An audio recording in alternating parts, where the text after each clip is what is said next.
Peter the Young Artist ay di lang daw big time sa kantahan, kundi pati sa kabibuhan. Kilalanin natin siya kasama si Kim. Hello mga kapamilya! Alam niyo ba na dito sa Las Piñas, kilala ito dati bilang pagawaan ng Pinoy na jeepney. Pero ngayong 2016, kilalanin natin ang batang aarangkada ang galing sa The Voice stage. Hi, ako po si Peter Manuel H. Vallejos. I am 9 years old, nakatira sa Las Piñas City. Si mama po, housewife po, tapos tumutulong po siya kay daddy po sa online work po ni daddy po. Ako po yung mami ni Peter. Si Peter makulit, madaldal, as in medyo may katigasan konti. Pero okay lang, nakakatuwa naman.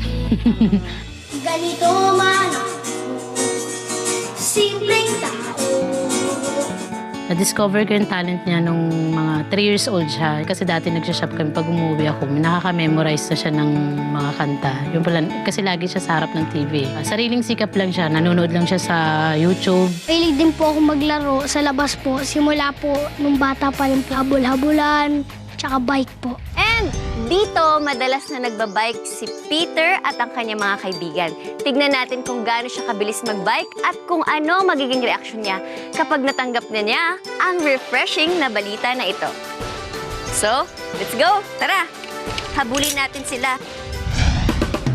Kanina po, nung nagbabike po kami, may narinig po kami doon sa likod. Hello!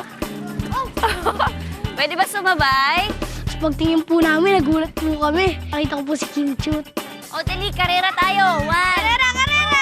Hi! Hello! Dito muna tayo kasi nauuhaw ako eh. Nauuhaw ba kayo? Yeah! Ibibigyan kita ng tubig. Ito, meron akong tubig para sa'yo. Pero, bago mo inumin, kailangan mo munang basahin. Peter, congratulations! You are invited to the blind auditions of The Voice Kids.